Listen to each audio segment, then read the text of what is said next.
The most dangerous thing you can do is let them see you grow. Because once they see you've changed, they'll try to contain you, shame you, or pull you back. You've made a decision. It wasn't loud. It wasn't a public declaration for the world to applaud. No, this was a quiet contract you signed with yourself in the dead of night, when the world was asleep and your own weaknesses were screaming for your attention. The decision was simple: to change. Right now, in the silent workshops of your mind, a new version of you is under construction. The old architecture, the one built on hesitation, on pleasing people, on the fear of what they might think, is being carefully torn down. You're dismantling the old structures, brick by heavy brick, and laying a new foundation, one forged in discipline and private resolve. But the world outside is noisy, it's intrusive, and it can't stand a mystery. Friends, family, colleagues, they notice the scaffolding. They see the dust from the demolition and they rush in, not with tools to help you build, but with opinions to derail you. You've changed, they say, and it sounds like an accusation, as if your growth is a betrayal of the person they were comfortable with. Why are you so quiet all of a sudden? They ask, demanding access to blueprints they haven't earned the right to see. This isn't like you. This concludes, trying to chain you to a past you're fighting to escape. They offer advice you never asked for and pass judgment on a masterpiece they can only see in its messy, early stages. Every word, no matter how well-intentioned, is a potential crack in your new foundation. Every skeptical look is a gust of wind threatening to knock it all down before the mortar has time to set. Have you ever stopped to think that this interference isn't just annoying? Is that dangerous? What if their opinions and judgments are the very things that keep so many people from ever finishing the work on themselves? What if their need to understand you is precisely what stops you from becoming someone they can't yet comprehend? Over 500 years ago, the philosopher Niccolo Machiavelli wrote about power, not just for princes and generals, but for anyone navigating the treacherous terrain of human nature. He understood a principle so fundamental, yet so often ignored in our age of oversharing. He knew that to change is to declare a silent war on your old self. And the first rule of war: never reveal your strategy. And sometimes, the enemy is simply the world's perception of you. This leads us to a timeless, ruthless law of personal transformation, inspired by his insights. It's the law of secret evolution.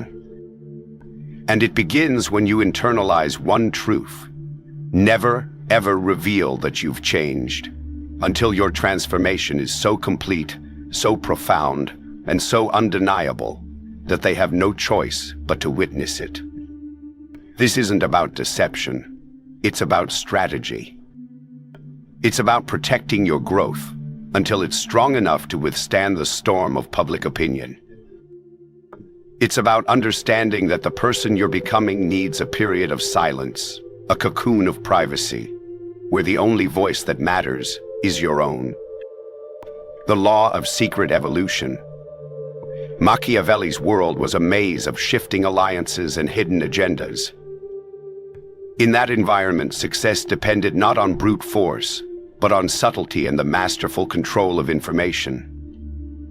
He famously advised that a leader must be both a lion and a fox. The lion is strong, decisive, ready to crush obstacles. But the fox is cunning. She recognizes the traps, sees what others miss, and moves without ever revealing her true position. Our world may look different, but people are still people.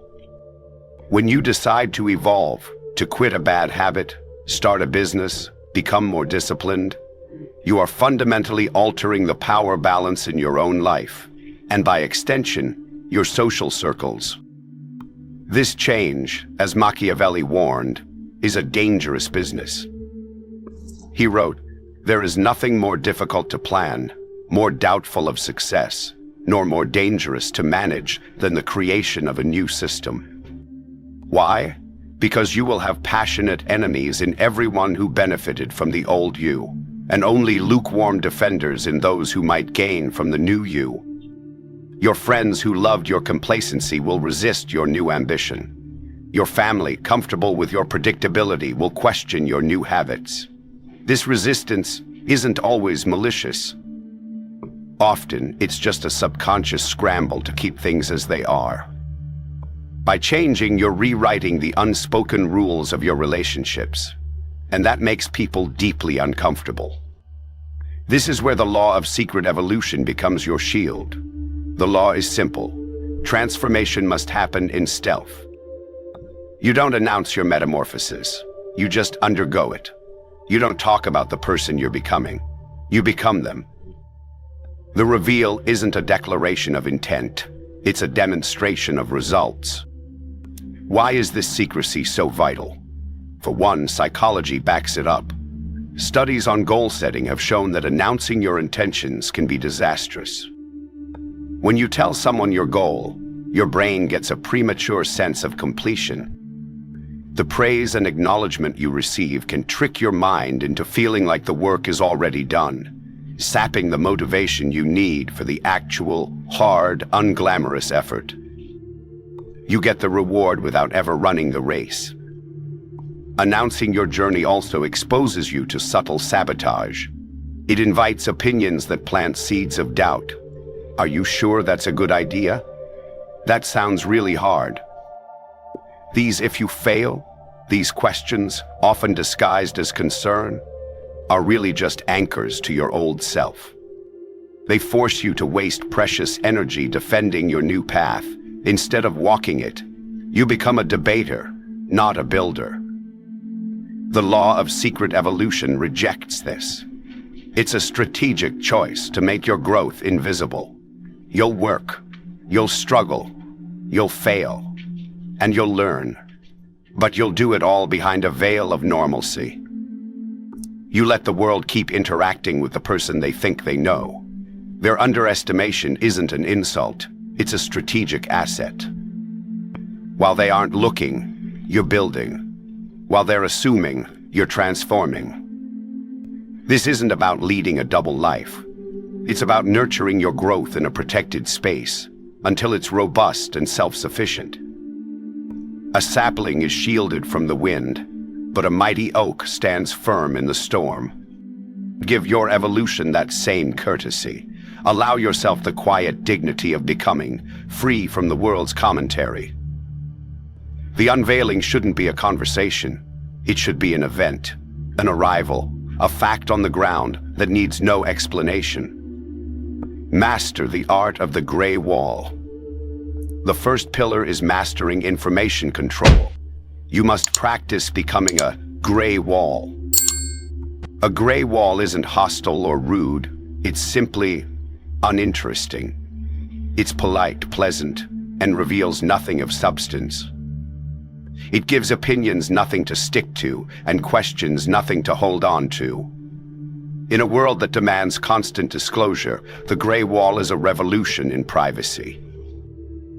Machiavelli understood that power lies in controlling what people know, and more importantly, what they think they know.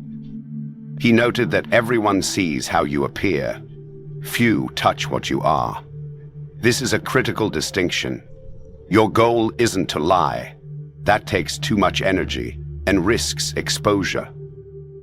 The master strategist doesn't create a false story.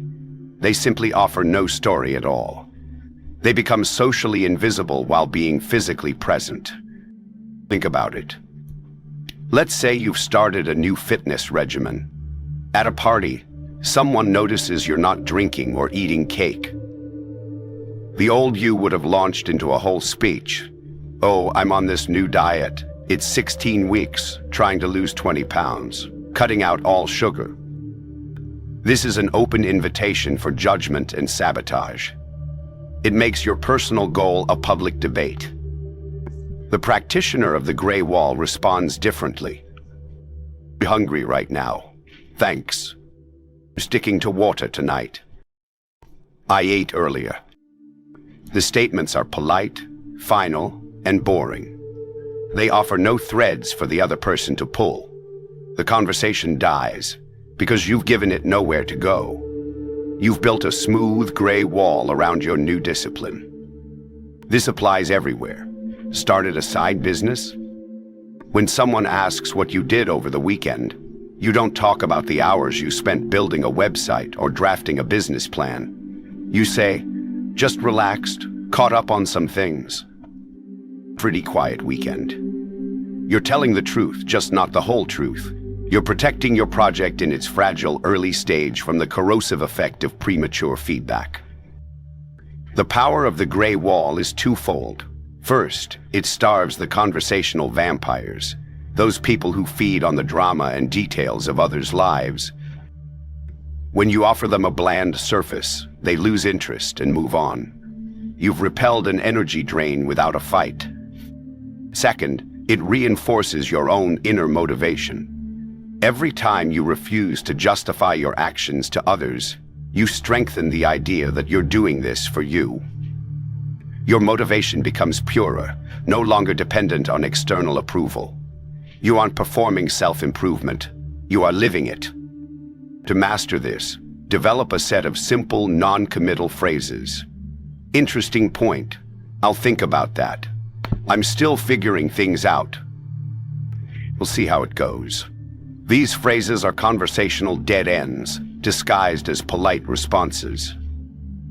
Remember, the world is addicted to information. People feel powerful when they know things about you. They use it to categorize you, predict you, and control you.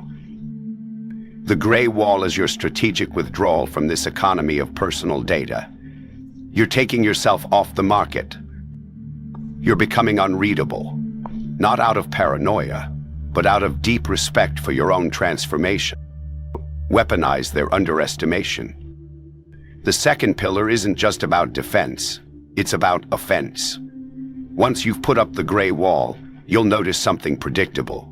People will stop trying to figure you out.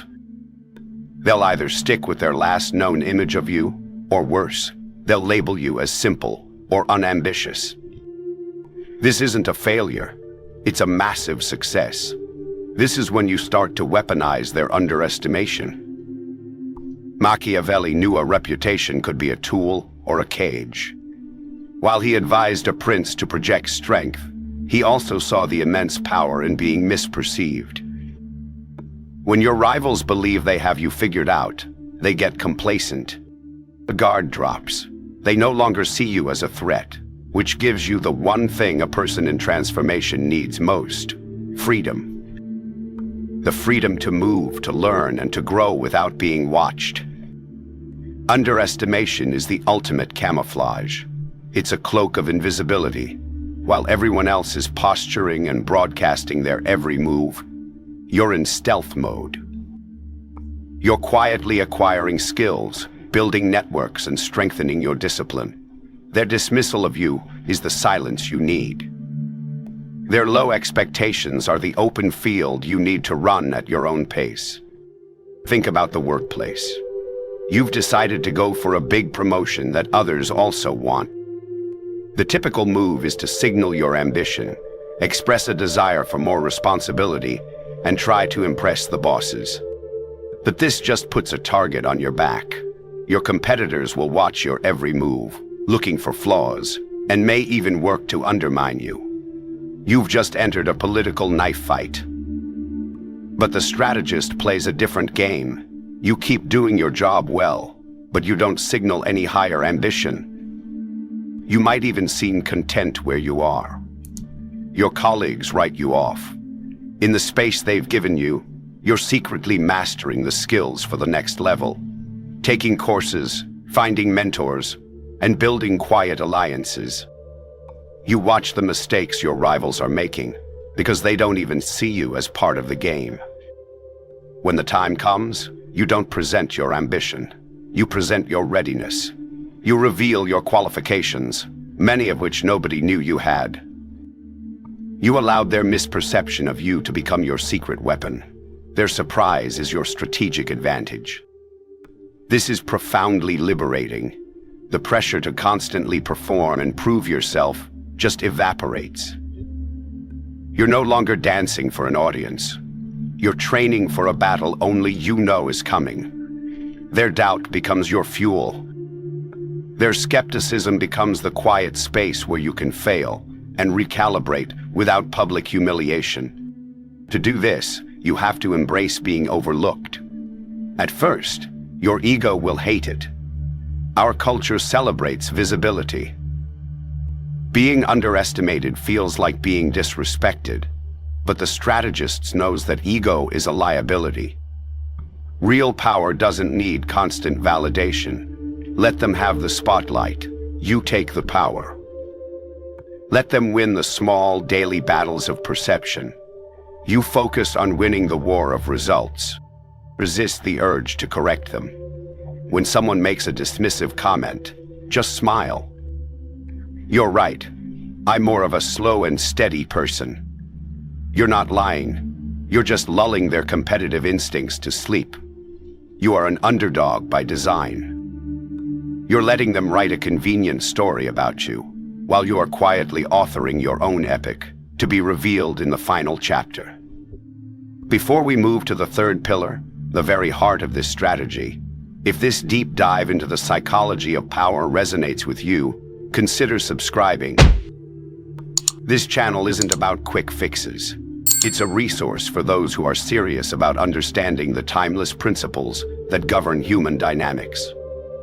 Subscribe and join a community of strategists. Build in silence, reveal in strength. The third pillar is the culmination of the first two. You've controlled information with the gray wall and weaponized their underestimation. Now you enter the most critical phase, building in silence. This is the doctrine of strategic patience. It's knowing that the greatest works are built not just with effort, but with time. The reveal must be a testament to your new power, not a plea for its acceptance. Machiavelli often said that results are what shape public opinion. A leader who succeeds will always be praised because the public judges by what they see in the end. It's a harsh truth. People care far less about your struggle than your victory. They don't care about your diet. They care about your physique. They don't care about your business plan. They care about your profits.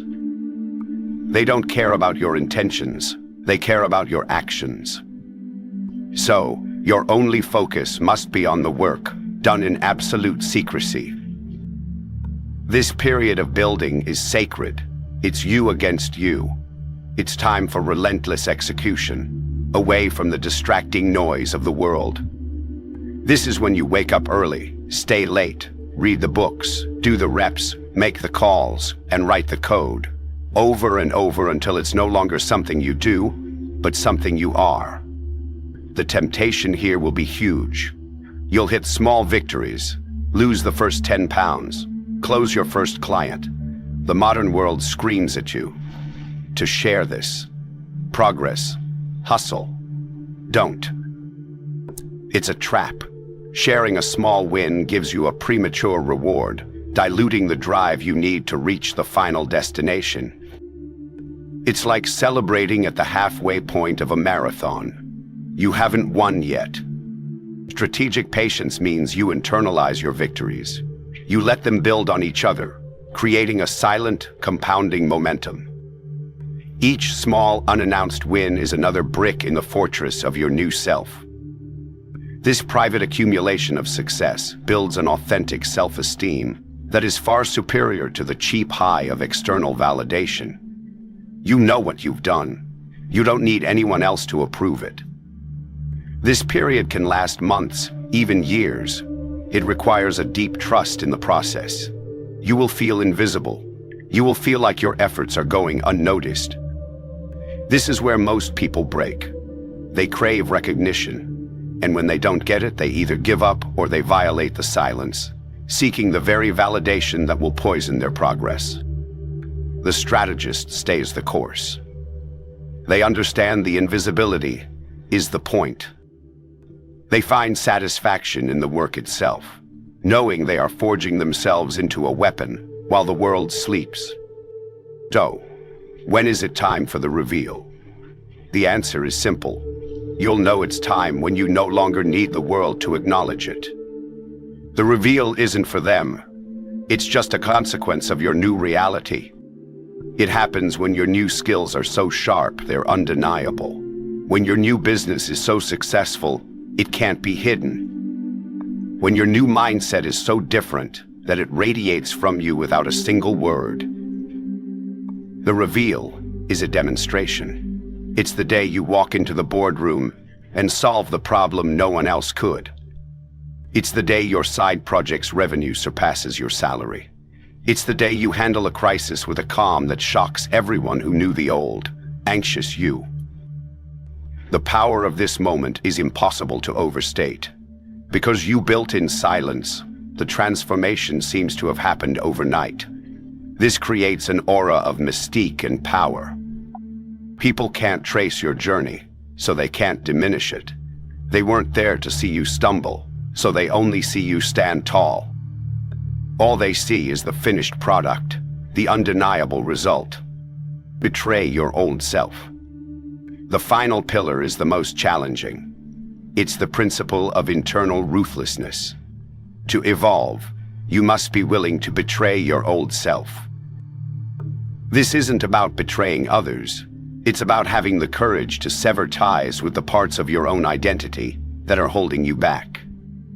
Machiavelli's philosophy is often described as the ends justify the means. When it comes to personal transformation, this idea is powerful. The end is the stronger version of yourself. The means is the ruthless process of cutting away everything that isn't that. You must be willing to do what is necessary, even if it feels like a betrayal of who you once were. Your old self isn't just a collection of bad habits. It's a network of comforts, excuses, and relationships. It's the you that feels familiar and safe. The new you is a stranger. To let the new you be born, the old you must be allowed to die, and you have to be the executioner. First, this means killing your comfortable excuses. I don't have time. I'm not a natural at this. I'm too tired. The new you must see these not as reasons, but as traitors to your ambition. You hunt them down and eliminate them without mercy. When you hear that voice in your head, you don't negotiate. You silence it with action. You feel tired? That's when you go to the gym. You feel scared? That's when you make the call. Second, it means pruning your social circle. This is the hardest part. As you change, you'll find some relationships were built on shared weaknesses. Your drinking buddies might not appreciate your sobriety. Your cynical friends won't celebrate your new optimism. You must have the ruthless clarity to recognize that some people were friends with your limitations, not with you. Betraying your old self means you stop catering to them. You don't need a formal breakup. You just stop showing up for the rituals that define the old you. They might even call you a traitor. You have to be willing to bear that judgment to serve your own evolution. Third, it means betraying the world's expectations of you. People have a fixed image of you. They expect you to react in certain ways, to fail in certain areas. To evolve, you must systematically violate these expectations. If you are known for being hot-tempered, you cultivate an unnerving calm. If you are known for being indecisive, you become swift in your judgment. This shatters their model of the world, but it's essential. You are forcing them to reevaluate you on your terms, not theirs. This pillar is called internal ruthlessness because the main battle is with yourself, against your own sentimentality, for who you used to be. Growth is a form of destruction.